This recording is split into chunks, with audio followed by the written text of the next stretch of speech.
Hello, and welcome to the Dr. Shelley Meyer YouTube channel and the Women in Medicine Be the Change podcast. I am here with Dr. Robyn Tiger today, and we are talking about her evolution from being kind of in a lot of the situation that a lot of us find ourselves in as far as the burnout gets so bad that we have health problems and we just need to figure it out. And then how that evolved into, making those changes, what helped her feel better and recover, and then what she's doing now. So Dr. Tiger, it's so nice to have you here. I really want to share your story. So let's start there. Let's start with where you trained, what you did, and then kind of when things started to go in a direction that was really almost devastating for you, is that correct?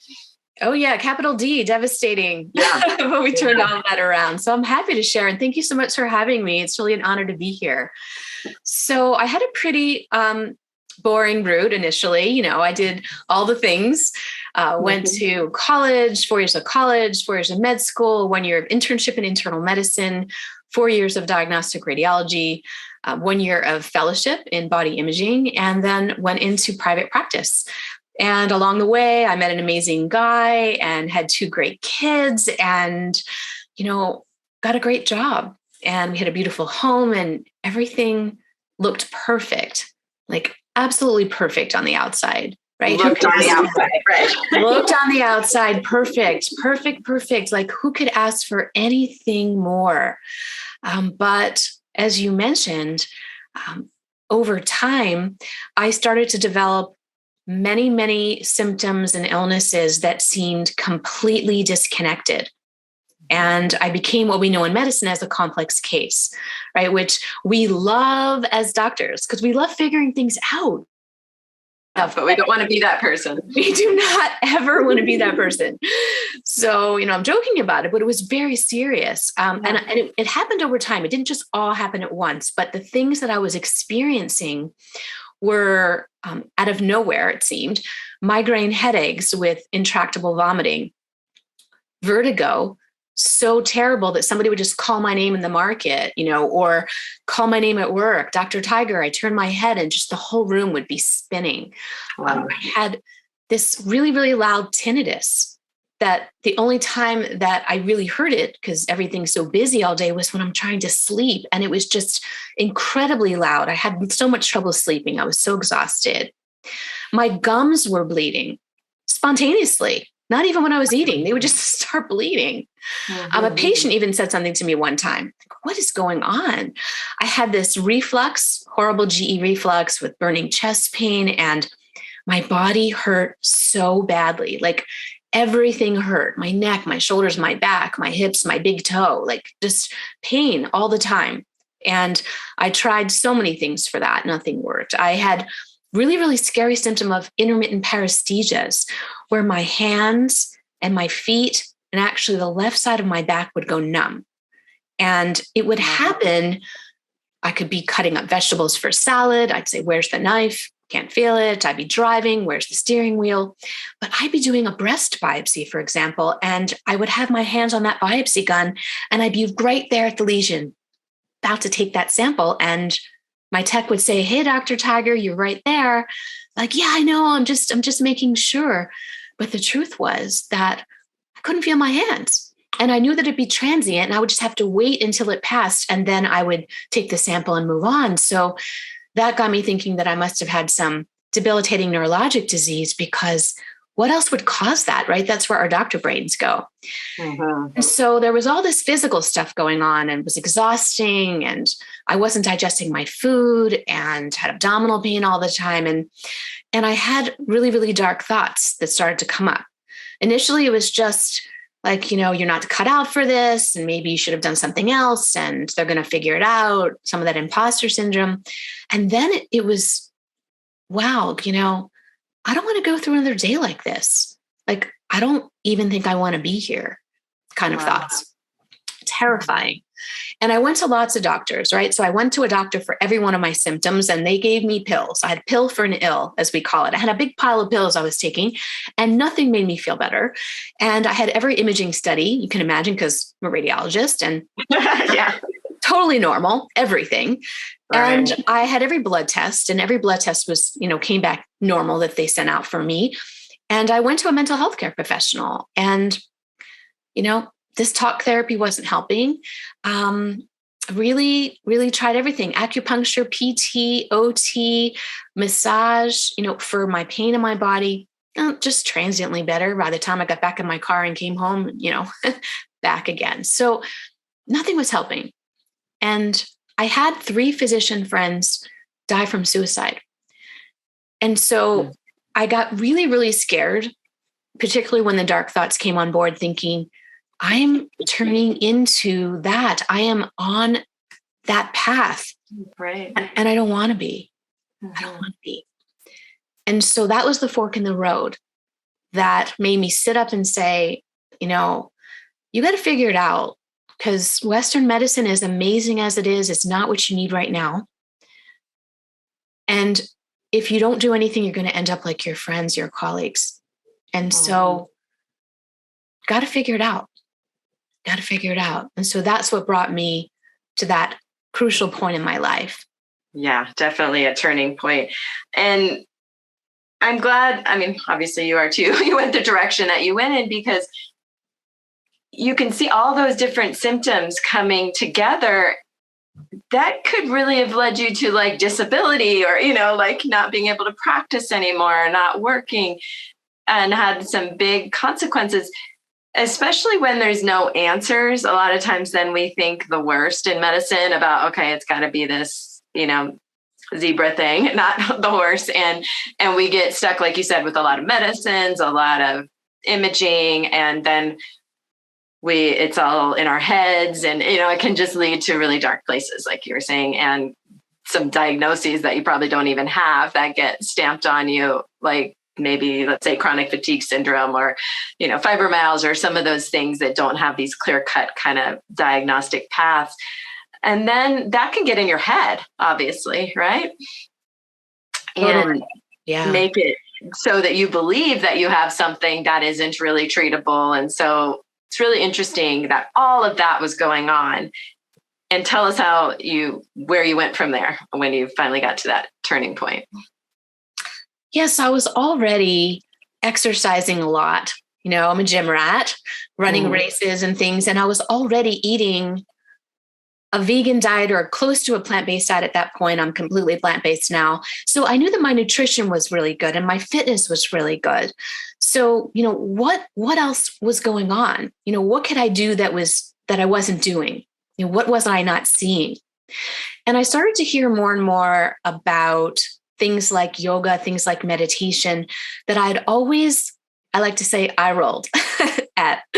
I was like, that's for those people over there. They're doing lots of really weird things. They wear weird clothes. They listen to weird music. They turn their bodies upside down into twisty shapes that, as a radiologist, I think should be actually impossible.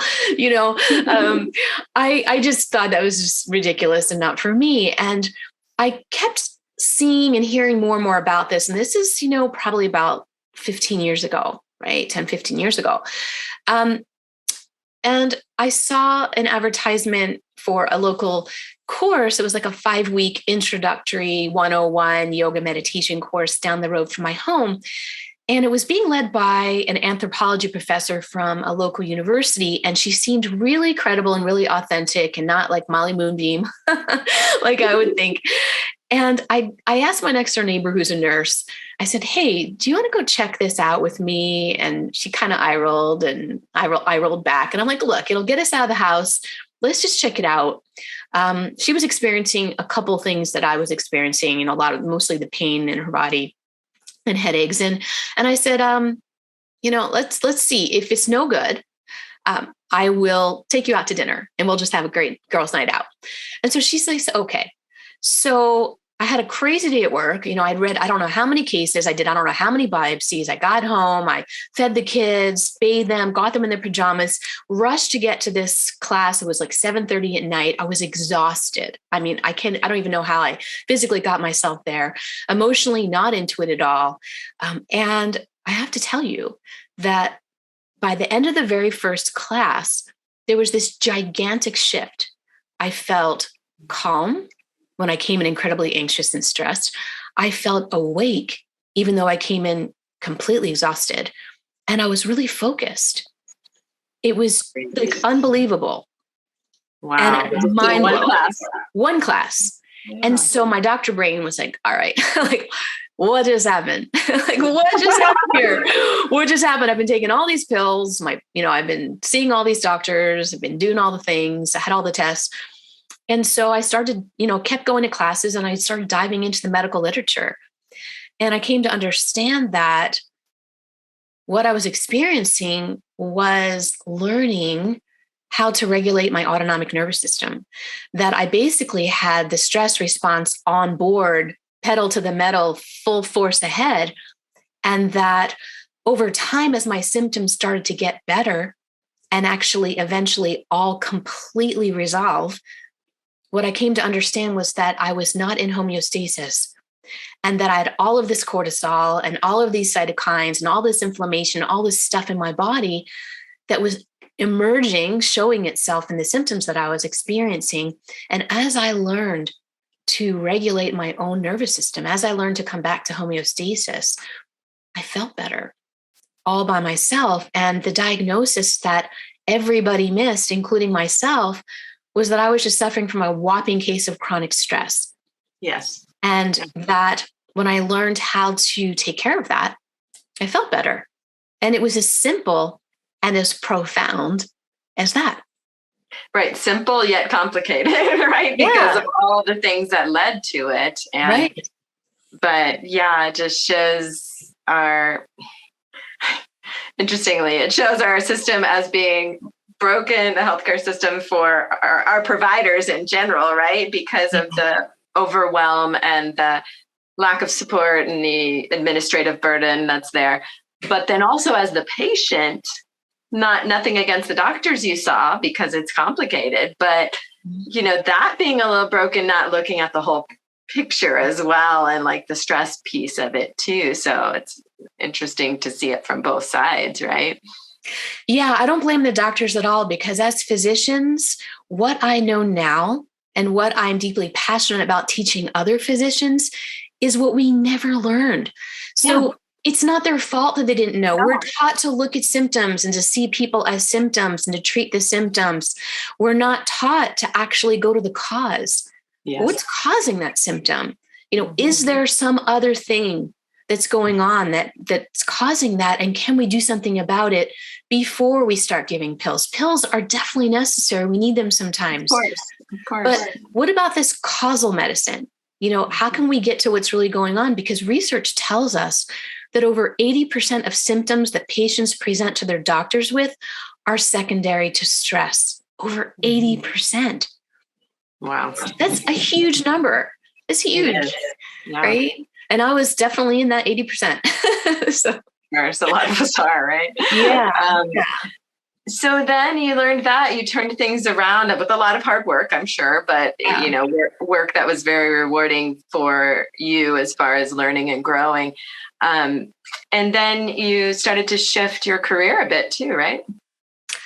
Yeah. So what do we do as doctors? We're like, starving for knowledge, right? We want to learn things, 100% of everything that we want to learn, we dive into, right? So I said, well, I need to learn more about this.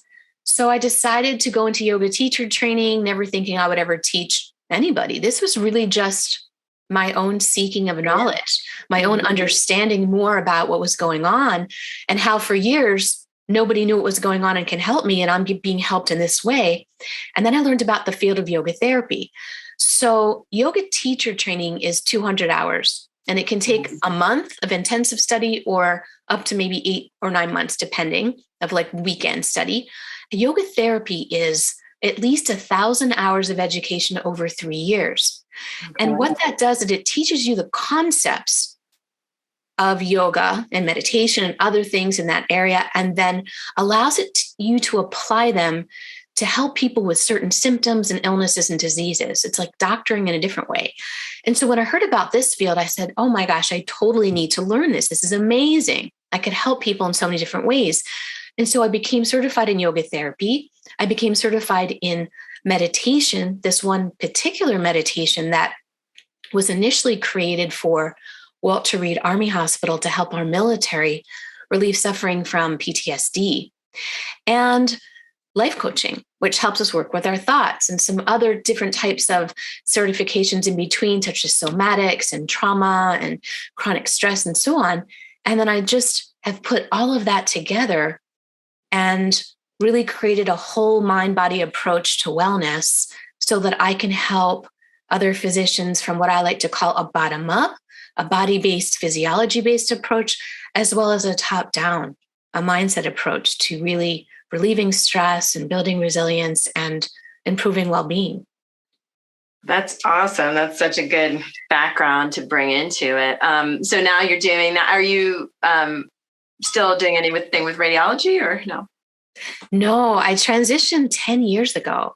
Oh. So I have been in this space of education for 10 years, and I created Stress Free MD, and that's the umbrella under which my podcast lives, my programs, my coaching, and everything lives, so that I could fill that gap in the education that we never received. Yes, and that's very much needed. So are you working individually with physicians as clients or in group settings, or how is that structured? Yeah, both. So I work privately, I work in groups.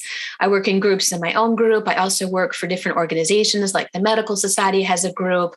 I am currently creating a program for AMWA. They reached out to me and asked me to create a program, a coaching program for them, American Medical Women's Association, because right now they just have mindset programming, but not whole person approach, including body-based work.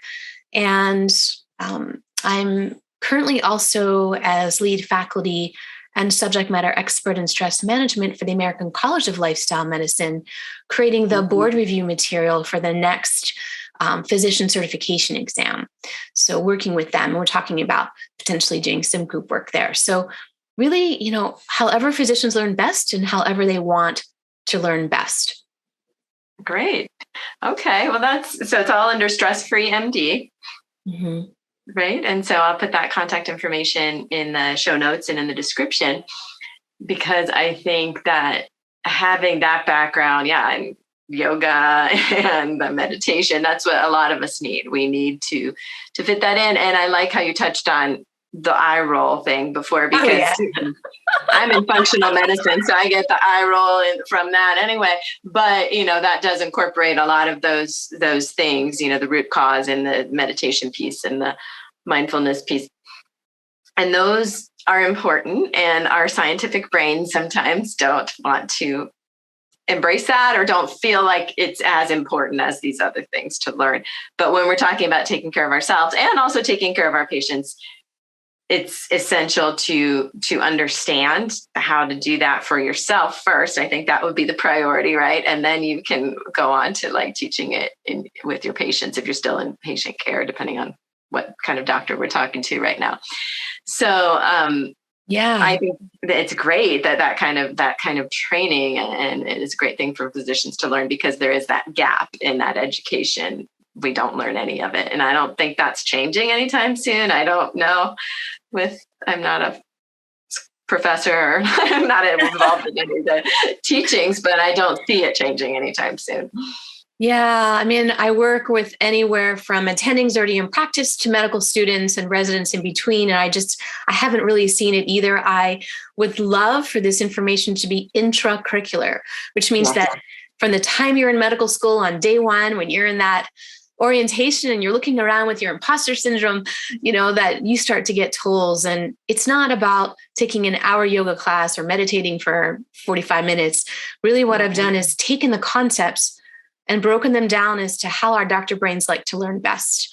And most of the lessons are 15 minutes or less, so that you can do something in just a minute or so to feel better. So it's not about that, you got to go to that yoga class. It's how do you take those concepts and use them in your everyday life all day long to come back to that balance, that homeostasis that you're out of when you're doing it. Crazy. I think that's so important, because first of all, we need those chunks of things that can really easily fit into our lives, and really pearls, we like that word, right? That we can take and incorporate assimilate easily into our lives. Because I hear a lot of my patients saying, well, because I ask them about their stress relief techniques and they say, oh, well, I go to yoga. A lot of them say I exercise, and that can be stressful in and of itself, depending on what type of exercise you're doing. But yoga is great. But are they really taking those concepts and internalizing them into a mindfulness practice like yoga is intended, right? Yoga, it doesn't necessarily, it's not a workout per se. It can be, it's hard, it's difficult for your muscles, but there's so much more to it than that when you think of the true sense of it. So I think it's great to have the ways to easily incorporate that and not just think of it as an exercise. Yeah. And the type of yoga that I teach is somatic based, and it's very, very therapeutic. It's accessible to everyone, whether on the ground or in a chair. And some of it is just quick series, like a quick neck and shoulder release, a quick back release. Like things that I teach are not necessarily like this whole long class, which I do as well. But what can you do in the middle of your day when all of a sudden your neck's kinked up? How can you quickly feel better? I had an attending who was taking her internal medicine recertification exam. And she said during the break, she went in her car and she pulled up one of my videos and she just quickly did a neck and shoulder release because she said her shoulders were just like way up. I call them shoulder earrings when they're like up around your ears. Yes. How do you, and she said she just did a quick release and listened to one of my really quick, it was like a 5-minute meditation, and popped back in and took the rest of her internal medicine boards. And she said it was great. Like she was a whole new person. So there are things you can do really, really quickly. And it's not anything that you have those preconceived notions about, Right. We don't have to have these long, spaces to have meditation, like sit there for 20 minutes, eyes closed, not thinking of anything. That's that barrier that people have to meditation is I can't empty my mind and I don't have 15 minutes. Well, first of all, we all have 15 minutes, but, it's prioritizing it. But it's also doesn't have to be that long. I know 15 minutes is not that long. I'm just using that as an example, but we could take 5 minutes and do something that could make a big impact on our day and on our minds and on our relationships and so many cascading other things that it can go into. Yeah. 5 minutes. I have one adolescent physician client who says, I have 5 minutes in the morning.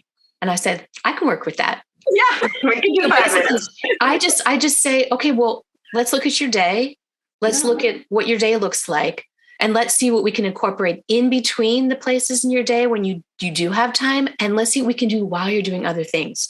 So lots of the things I teach are while you're doing other things. So it's not that you've got to block out more time. It's let's see what you got. And on the busiest physician I've asked, I said, what's the least amount of time you have in any given day for yourself? And it's funny you say 15 minutes because that's the most common number that came up.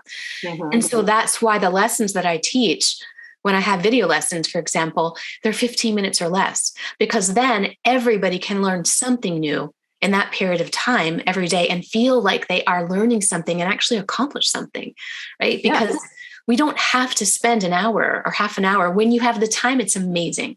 But the truth is, you got 5 minutes, I got something for you to do.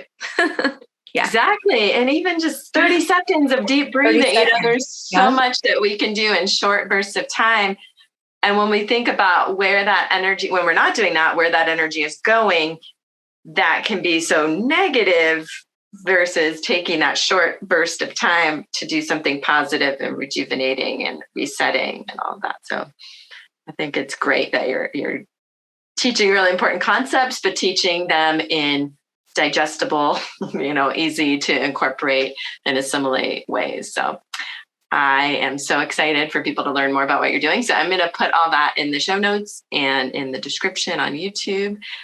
And if we want to end the conversation with what we've probably already shared quite a few things, but a couple of things that women listening can start doing right now to really shift and take better care of themselves. Yeah, I get these questions all the time. Well, I want to learn what you're teaching. So I seriously would just direct them to my website because I have free videos on my website. Right. I have 4 free videos on the homepage. It says "Feel Calm Now." Like, who doesn't want to feel calm now? Yeah. So if you click on that, you can learn a calming breathing tool. You can learn a neck and shoulder release. You can have a guided meditation. And I even have some mindset work. And each video is 5 minutes. So you get 4 different 5-minute videos to begin to learn how to take care of yourself. So that's what I would suggest. Practice with me in the quick digestible bites, as you said. Check those out. Yeah, because we can all use that now. Well, I thank you so much for your time, Dr. Robyn Tiger. I wanted to pronounce your name wrong at first, but I love your last name. It's so great. It's the year of the tiger this year, actually. Right. Perfect. But I thank you so much. Thank you for sharing everything you're doing and for really being there as a resource for women in medicine and professional women and people that really need that kind of reset. I thank you for that information.